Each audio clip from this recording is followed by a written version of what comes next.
coaching anything. I don't know if being you saw able my, again to. I don't know if you saw Go my ahead. tweet. I don't know if you saw my tweet the other day. It was a couple months ago maybe, but it was the bottle of hard to swallow pills, and Yeah. it said, you know, you don't have to teach someone something every time they step in your cage for you to be coaching them.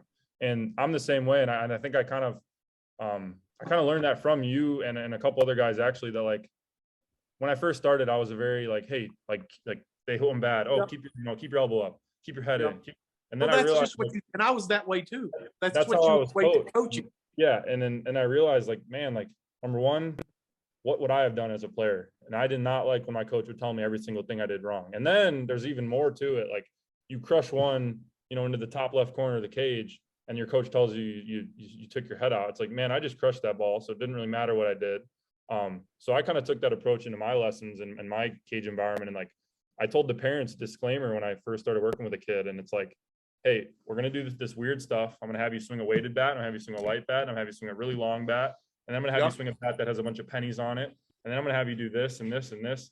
And by the way, I'm not gonna say much during the lesson or during the time we're working. I'm just gonna flip the balls, and you know, you hit 3 ground balls in a row. Maybe I'll do this. Like this is one of my favorite things to do in the cage is, hey, try to hit above my head. And you know, there's not much I do in a cage, and some people are turned off by that a little bit, and I understand that because 100%. They think, oh, my kid just took 6 bad swings in a row. Why aren't you telling him what he has to do? But my words aren't going to do as much for him as just learning how to do it himself. And the discovery part of it. Yeah, some people think that's a cop out, but I mean, I think that's just really how simple it is. Like you don't have to.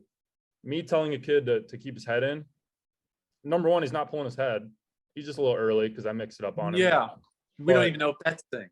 Yeah, but again, we can go down that rabbit hole forever. Yeah. Like how much of the ball flight do you actually see? Does it even matter where your head is? You know, your brain's already made the pitch prediction. Robert Riggins. Right. Ask Robert Riggins. He'll tell you. So, but that's a rabbit hole that, you know, I got to keep it concise with the parents of my kids, but I'll tell them like, hey, like your kid doesn't care what I'm going to say to him. If he misses 5 balls that I throw him in a row, like me telling him something isn't going to get him out of that. He has to like learn how to pull himself out of that, and he's going to discover what works for him. And that's how fields are created, right? Player A might feel like he has to get on top of the ball, but he's actually getting on plane. And then player B might feel like he has to, you know, get way under it, but he's getting on plane.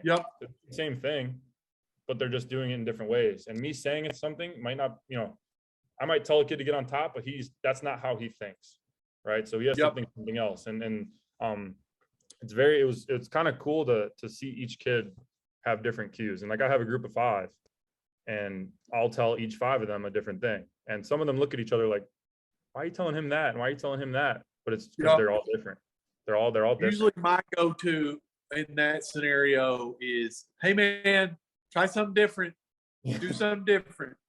Like you've swung and missed 6 times in a row. Do something different. Do something different. Try to miss a different way.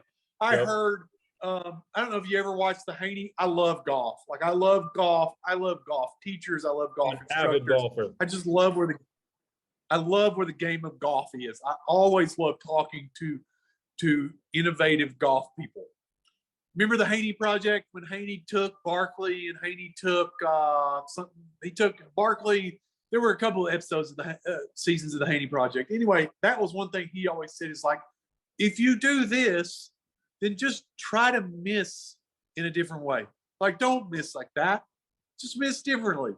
And so that's why I tell kids, if you've dumped the barrel under the ball 6 times in a row, swing over top of it one time or swing down at it. Like, just create something else. I don't know how you're going to do that, but like, just try something else. It may work. It's funny because it may shock people to hear this about me, but it's like regularly I will tell kids like, hey man, next 3 balls, hit them on the ground. And then the first one because they just like under the ball, kind of just missed or whatever.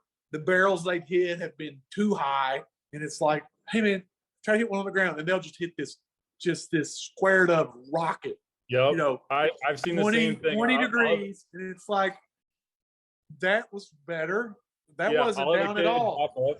I'll have a kid pop up or let's say he hits 5 ground balls in a row, just like straight into the ground. Yep. And I was like, hey, and I have colored labels in my cage back Yep. home. Like, this is 30 degrees, this is 20 degrees, this is 10 degrees, whatever, right? So I'll tell a kid that hit, 3 or 4 ground balls in a row. I'll say, hey, I want you to hit one straight up in the air. Like, I want you to hit it literally straight up in the air. And he'll be like, huh? I'll be like, okay, just try it. Just try to hit one straight up. And then, yeah, like you said, he'll hit a piss missile. And then he'll be like, well, I didn't do it. I'll be like, but that's what I wanted you to do. Right. So that's what you need to feel. Right. It's a feel where you need you to get extremely under it, but it really got you on plane. So now you need to feel that until you are actually popping up. And then we might need to recalibrate and go the other way.